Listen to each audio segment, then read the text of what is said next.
ఇది రాయి మీకు ముందు ఇచ్చిన కదా ఇస్తా అవసరం లేదు మా ఏదోళ్ళకి ఇచ్చింది అవన్నీ రాసింది అవన్నీ మొన్న ఇచ్చిన వాళ్ళు అందరూ రాసింది అదే ముందు ఇచ్చిన ఇది వేరేనమ్మా ఇది వేరే డబుల్ బెడ్రూమ్ అది వేరే ఇప్పుడు మీద కింద అరే ముందు తల్లి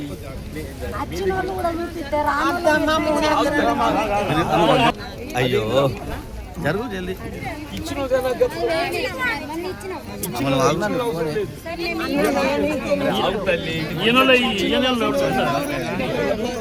ఆవు తల్లి అంటే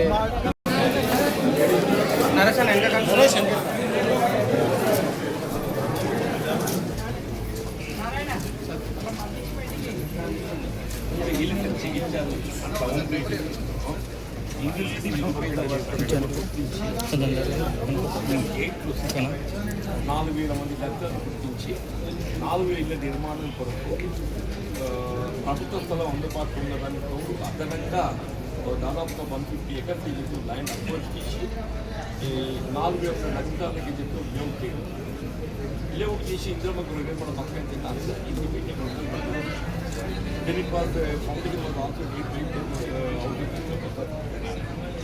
ఈ 4,000 individual society was at various levels. Some not started, some basic level, some rental level. 8 or 9? 8. 17. Of course. 17. లబ్ధిదారులు అయితే వాళ్ళు ఇస్తారు గుర్తించబడి తీసుకుంటారు ఈ ఫిగర్ మీరైతే నిలబెట్టలేదు తర్వాత కాలంలో ఏదైతుందో because of change of the government ఇవన్నీ ఏదైతుందో వీటి కంప్లీట్ చేస్తే అయిపోతుంది వీటి కంప్లీట్ చేయకుండా ఈ లబ్ధిదారులు ఇగ్నోర్ చేసి ఆ ఇంకొక లిస్ట్ ఏదైందో 1,611 లిస్ట్ ఏదైతుందో వేరే స్టేజెస్ ఉన్నాయి వీరు తెప్పించి 52 కోట్లు అవసరం పడుతుందని చెప్పి ప్రభుత్వం నివేదించి ఈ 1,611 ఏదైతుందో మీ రిపోర్ట్స్ అండి this is your report set by your kindly see that it is expedited, is addressed reminder to the government. The local situation also prevailing. ఇది ఈ 3,500 ఇండ్ల లబ్ధిదారులు అలాట్ అయ్యాయి ఈ 3,500 ఇండ్ల లబ్ధిదారులు అలాట్ అయ్యి 20 మాసాలు గడుస్తుంది 20 మాసాలకి వెళ్ళి అవుట్ ఆఫ్ 3,500 కేవలం 500 మంది మాత్రం చేరేది ఇంకా 3,000 మంది లబ్ధిదారులు చేరలేదు. If really they are needy persons, naturally they have to occupy the houses allotted to them. Within 2 wards, increase chesukoni meeku chestunaru. Aa 2 wards municipal commissioner editundo because they are not deciding clear and cheppina wards kuda cheyaleru.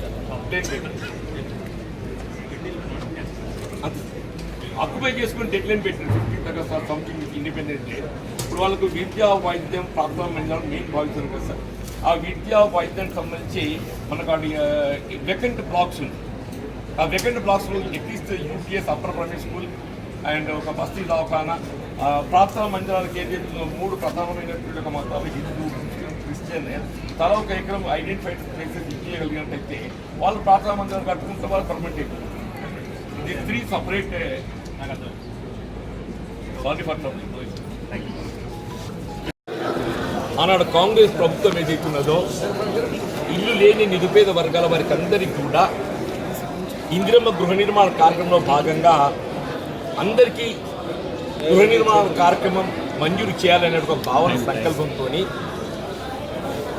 సొంత స్థలాలు కలిగి ఉన్న వారికి ఏదైతుందో సొంత స్థలాలలో ఇండ్లు మంజూరు చేయడం ఒక అంశమైనట్లయితే సాధారణంగా పట్టణాలలో సొంత స్థలాలు కలిగి ఉంటుంది కాబట్టి ఏదైతుందో వారి స్థలంతో పాటుగా ఇల్లు మంజూరు చేయబడే విధంగా వీళ్ళ రాష్ట్రంలో ఎక్కడ లేని విధంగా జగిత్యాల పట్టణాన్ని ఏదైతుందో ఒక ఆదర్శవంతమైనటువంటి ఒక పట్టణంగా దీన్ని తీర్చిదిద్దాలనే ఒక సంకల్పంతో దాదాపు 4,000 లబ్ధిదారులను గుర్తించి ఈ 4,000 ఇండ్ల నిర్మాణానికి కావాల్సినటువంటి ఒక స్థలాన్ని ఏదైతుందో సేకరించి అంటే ల్యాండ్ అక్విజిషన్ ద్వారా ప్రభుత్వం స్థలాన్ని కొనుగోలు చేసి ఈ 4,000 ఇండ్లకి ఏదైతుందో లేఅవుట్ చేసి తలా 80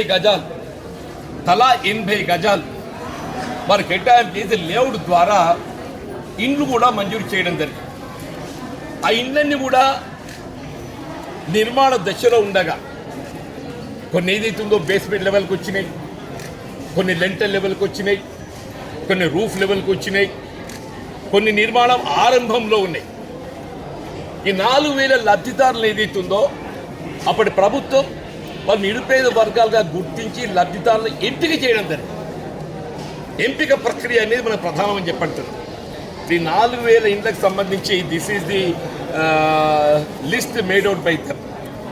4,000 ఇండ్ల లిస్ట్ అనేది ఇందులో కొన్ని నాట్ స్టార్టెడ్ ఉన్నాయి, కొన్ని బేస్మెంట్ లెవెల్ ఉన్నాయి, కొన్ని లెంటల్ లెవెల్ ఉన్నాయి, కొన్ని రూఫ్ లెవెల్ ఉన్నాయి. ఈ విధంగా డిఫరెంట్ స్టేజెస్ ఉన్నాయి ఇండ్లు ఇవన్నీ.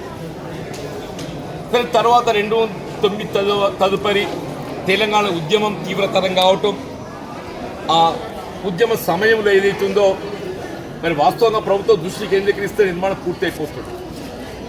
అవి నిర్మాణాలు ఏదైతే పూర్తి కాలేక ఏదైతుందో 2014లో తెలంగాణ రాష్ట్రం ఏర్పాటు కాబడటం, నూతనంగా ఏర్పడ్డ తెలంగాణ ప్రభుత్వం అప్పటి టీఆర్ఎస్ పార్టీ ఏదైతున్నదో ఈ 4,000 ఇళ్లను యథావిధిగా నిర్మాణం చేపడితే మనకు ఆల్రెడీ వెచ్చించిన నిధులు వినియోగానికి వస్తుండే. ప్రభుత్వం ఏదైనా ఇట్స్ కంటిన్యూస్ బాడీ. వెచ్చించిన నిధులు అనేది ఏదైతుందో మనం వాటిని వినియోగించుకునే ఒక ప్రయత్నం చేయకుండా ఈ 4,000 ఇళ్ల మధ్యలో నిలిపివేసి అందులో నుండి దాదాపు ఒక 2,000 స్థలాలను ప్రభుత్వం అంటే డిస్ట్రిక్ట్ అడ్మినిస్ట్రేషన్ వేరియస్ లెవెల్స్ ఉన్నటువంటి స్థలాలన్నీ తీసేసుకొని డబుల్ బెడ్రూమ్ ఇళ్ల నిర్మాణ పథకాన్ని నూతనంగా అంటే ఈ కాంగ్రెస్ ప్రభుత్వంలో చేపట్టినటువంటి యొక్క నిర్మాణాలు కానీ లబ్ధిదారులు కానీ వాళ్ళ గుర్తింపు లేకుండా ఒక నూతన ప్రక్రియ ఆరంభిస్తున్నట్టు కాంగ్రెస్ ప్రభుత్వంలో ఇండిపెండెంట్ హౌసింగ్ స్కీమ్ దయచేసి గమనించాల్సింది ఏదైతుందో కాంగ్రెస్ ప్రభుత్వ హయాంలో చేపట్టేది ఇండిపెండెంట్ హౌసింగ్ స్కీమ్. ఒక స్వతంత్రంగా 80 గజాలైనా కానీ ఏదైతుందో ఇది నా ఇల్లు, నేను వారసత్వంగా నాకు అనుభవించే ఒక అవకాశం ఉంటుంది. మరి మన ఏ గ్రామీణ ప్రాంతం ఏ గ్రామం పోయినా కానీ ప్రతి గ్రామంలో ఏదైతుందో మనకి ఇందిరమ్మ గృహ నిర్మాణ సముదాయం అనేది కొట్టొచ్చినట్టు కనబడుతుందని చెప్పంటున్నాను. ఏ గ్రామంలో పోయినట్టు చెప్పంటున్నా. మరి ఇందిరమ్మ గృహ నిర్మాణ సముదాయం లేని గ్రామం ఏది లేదు అని చెప్పంటే అతిశయోక్తి కాదు.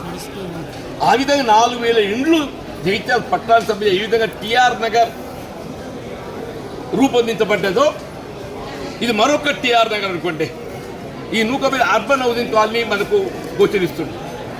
దాన్ని ఏదైతుందో కాంగ్రెస్ ప్రభుత్వం చెప్పేట కార్యక్రమం కాబట్టి దాని బదులుగా ప్రత్యామ్నాయకమైన డబుల్ బెడ్రూమ్, గ్రౌండ్ లెవెల్, మధ్యస్థు, పైస్తు. ఇప్పుడు ఒక అమ్మాయి పెద్ద మనిషి ఇక్కడ ఉన్నదే, నాకు పైన వచ్చింది కొడుక, మరి నాకు మోకాలు నొప్పులు ఉన్నాయి, పైకి ఎక్కరాదు, నాకు కింది ఇప్పిమని. ఇందులో ఏదైతుందో వివిధ కులాలు, వివిధ మతాలు, మరి ఎంత సెక్యులర్ స్టేట్ అయినా కానీ ఏదైతుందో వివిధ రకాల సమస్యలు మనం గోచరిస్తున్నాం, మనం గమనిస్తున్నామని చెప్పండి. ఇప్పుడు ఏమైపోయింది, సరే ఆల్రెడీ మీరు డబుల్ బెడ్రూమ్ ఇళ్ళ నిర్మాణ పథకం మీ ఆలోచన విధానాన్ని కనుగొని చేపట్టింది.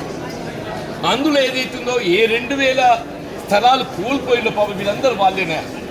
ఇక్కడికి వచ్చిన వాళ్ళు ఏదైతుందో వీళ్ళంతా దాదాపు ఏదైతుందో ఈ డబుల్ బెడ్రూమ్ ఇళ్ళ నిర్మాణ కార్యక్రమం చేపట్టడానికి వీళ్ళ మధ్యలో నిలిచిపోయినటువంటి ఒక నిర్మాణాలే కానీ ఖాళీ స్థలాలే కానీ ప్రభుత్వం తీసేసుకోవడంతో వీళ్ళందరూ ఎక్కడ లేని అనాథలైపోయారు.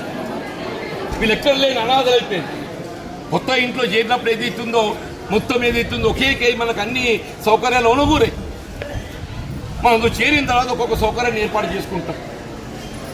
మరి వాళ్ళు ఏదైతే షిఫ్ట్ కావాల్సిన అవసరం ఉండదు. వారికి నిజంగానే ఒక పాఠశాల కావాలి, ఒక ఆసుపత్రి కావాలి, ప్రార్థనా స్థలాలు, ప్రార్థనా మందిరాలు కావాలి, ఒక దేవాలయం కావాలి, ఒక మస్జిద్ కావాలి, ఒక చర్చ్ కావాలి. चर्च बोल रहा हूँ ना भैया, मस्जिद बोल रहा हूँ ना, मंदिर बोल रहा हूँ ना, ये तो अहम चीज है, ये तो अहम चीज है. గౌరవ కరెక్ట్గా ఏదైతుందో మీరు వెంటనే వాడు కేటాయింపు చేయకుండా ఏదైతే బ్లాక్స్ ఉన్నాయో ఒక బ్లాక్ పాఠశాలకు, ఆసుపత్రికి కేటాయింపు. తాత్కాలికంగా అందులో పాఠశాల ఆరంభించేసి ఒక అప్పర్ ప్రైమరీ స్కూల్ ఏర్పాటు చేసి ఒక 4 టీచర్లను ఆడికి ఏదైతుందో సర్దుబాటు చేస్తే ఆడికి ఏదో పిల్లలు అందులో చదువుకునే అవకాశం ఏర్పడుతుంది. ఒక బస్తీ దవాఖాన డాక్టర్ని అక్కడికి మనం కేటాయింపు చేస్తే ఎమర్జెన్సీ నీడ్ కూడా ఏదైతుందో వాళ్ళకి సౌకర్యం ఏర్పడుతుంది. ప్రార్థనా స్థలాలకు సంబంధించి కూడా ఇప్పుడు ఖాళీ స్థలాలు ఉన్నాయి. అక్కడ దాదాపు 20 ఎకరాల దాకా ఖాళీ స్థలం ఉన్నది. ఒక మందిరానికి 1 ఎకరం, మస్జిద్కి 1 ఎకరం, చర్చికి 1 ఎకరం, ఇట్లా తలా ఒక్కొక్క ఎకరం కేటాయింపు చేసినట్టయితే ప్రార్థనా మందిరం నిర్మాణం చేసినట్టుగా అవకాశం. కలెక్టర్ గారిని ఏదైతుందో ఈ మౌలిక సదుపాయాల కల్పనలో భాగంగా పాఠశాల, ఆసుపత్రి, ప్రార్థనా మందిర స్థలాలకు గుర్తించి కేటాయింపు చేయడం, వాళ్ళు అక్కడికి షిఫ్ట్ అయ్యే విధంగా తక్షణమే వారు చర్యలు చేపట్టాలని చెప్పని విజ్ఞప్తి చేసినాం. రాబోయే కాలంలో ఏదైతుందో ఇప్పుడు అది జగిత్యాల అర్బన్ వచ్చేసింది. Earlier it was with Mallial mandal, ఇప్పుడు జగిత్యాల పట్టణంలో చేరింది కాబట్టి పోలీస్ జ్యూరిడిక్షన్ కూడా ఏదైతుందో మరి జగిత్యాల పట్టణానికి షిఫ్ట్ కావాలి. అది ఒక అవుట్ పోస్ట్ ఏర్పాటు చేయాలి. గౌరవ ఎస్పీ గారికి కూడా ఏదైతుందో వారికి సపరేట్ లేఖ రాస్తున్నా.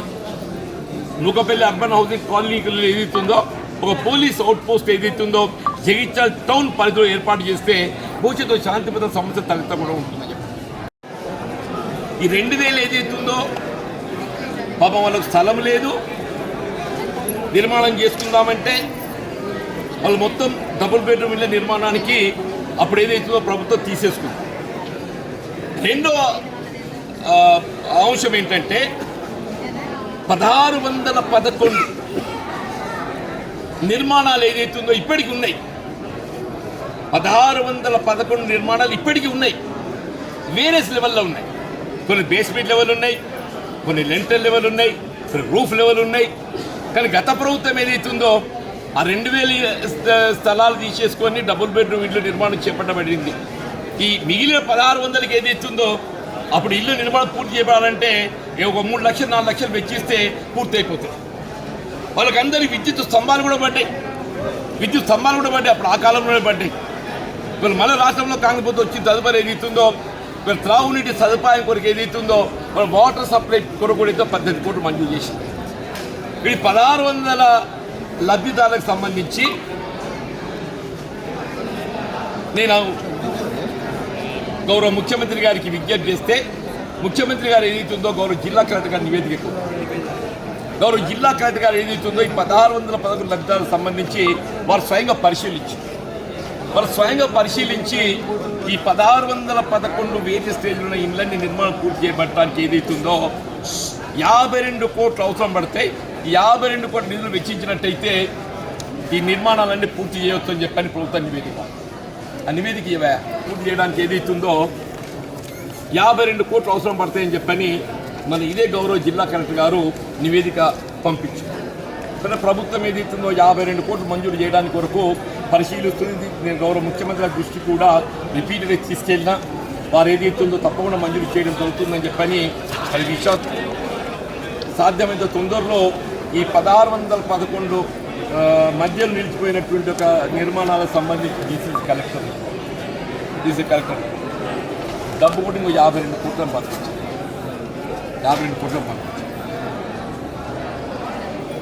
అది దీనికి ఏమైపోయింది ఈ మధ్య మళ్ళీ మన 15 రోజుల క్రితము ఏ 1611 నిర్మాణాలు పూర్తి చేయడానికి 52 కోట్లు పూర్తి వెచ్చిస్తే పూర్తి చేయబడతాయని చెప్పి నివేదిక పంపారు కలెక్టర్ గారు. అందులో దాదాపుగా 100 దాకా మళ్ళీ తీసేసి మౌలిక సదుపాయాల కల్పన అనే ఒక నెపంతో మరొకరు మేము అప్పుడే కలిగడుతూ అన్నాం. ఇది ఎక్కడి న్యాయమే, మీరే పంపించిండు, గవర్నమెంట్ అనేది పరిశీలిస్తుంది మంజూరు కొరకు. మీరు ఉన్నది తొలగిస్తే వెనకడ బీఆర్ఎస్ చేసే పాపం చేసిండు. కాంగ్రెస్ ప్రభుత్వం న్యాయం జరుగుతున్న విశ్వాసంతో ఏదైతుందో నిరుపేద వర్గాల ఆశతో చూస్తున్నారు. అంటే కలెక్టర్ గారు అన్నారు, నిజమే సార్, ఒక తొలగించిన వారు ఏదైతే వారు ఉన్నారో వారికి నేను డబుల్ బెడ్రూమ్లో ప్రిఫరెన్స్ ఇస్తాను.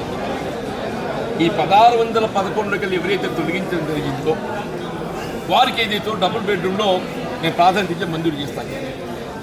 అంటే ఒకటి ఆ 2,000 మందికి డబుల్ బెడ్రూమ్ అర్హతకు అనుగుణంగా ప్రిఫరెన్స్ ఇచ్చి మంజూరు చేయాలి. ఈ 1613 ప్రభుత్వంకి వెళ్ళి ఏదైతుందో 52 కోట్లు మంజూరు వచ్చినట్టు ఇవన్నీ పూర్తవుతాయి. ఇక మూడోది, ఇప్పుడు 3500 ఇండ్లు లబ్ధిదారులను గుర్తించి వాళ్ళకు పంపిణీ చేసి 20 మాసాలు గడుస్తుంది.